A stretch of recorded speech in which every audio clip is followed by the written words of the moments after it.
তিনি তো তোমাদের জন্য জমিনকে সুগম করে দিয়েছেন, কাজেই তোমরা এর পথে প্রান্তরে বিচরণ করো এবং তার রিজিক থেকে তোমরা আহার করো আর তার নিকট পুনরুত্থান।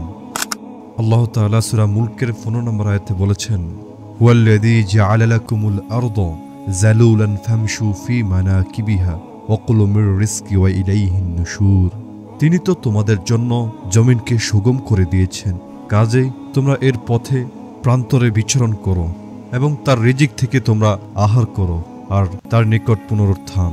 আল্লাহ এই আয়াতে বলেছেন, তিনি জমিনকে মানুষের জন্য সুগম করে দিয়েছেন, তাদের জন্য নিয়োজিত করেছেন যাতে তারা তাতে হাঁটতে পারে, খনন করতে পারে, ফাটাতে পারেন ও এর উপর ঘরবাড়ি বানাতে পারেন। তিনি জমিনকে এমন কঠিন ও অনুপযোগী করেননি যাতে কেউ এতে আবাদের কাজ করতে চাইলে তা বাধাগ্রস্ত হয়।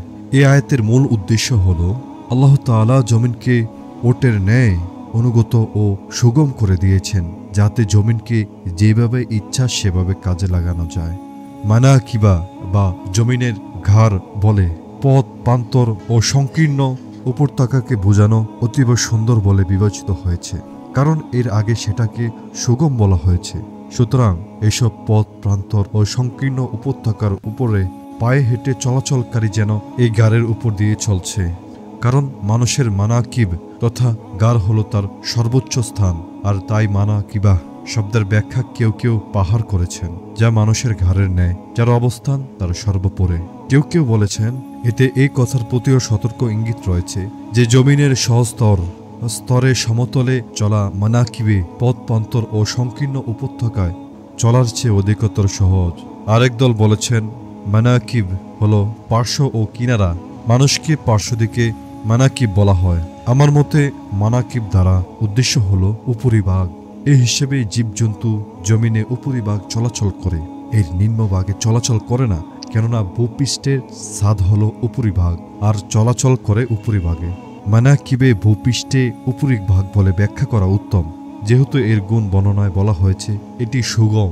অতএব এই আয়াতে আল্লাহ রাব্বুল আলামিনের রুবুবিয়াত, একত্ববাদ, কুদরত, হিকমত ও তার সূক্ষ্ম সৃষ্টির প্রমাণ, তার নিয়ামত ও ইহসানের স্মরণ, দুনিয়ার দিকে ঝুঁকে যাওয়া ও একে স্থায়ী আবাস বানানো হতে সতর্কতা, বরং জান্নাতের দিকে এগিয়ে যেতে দুনিয়াতে অতি দ্রুত চলা ইত্যাদি শামিল করেছে।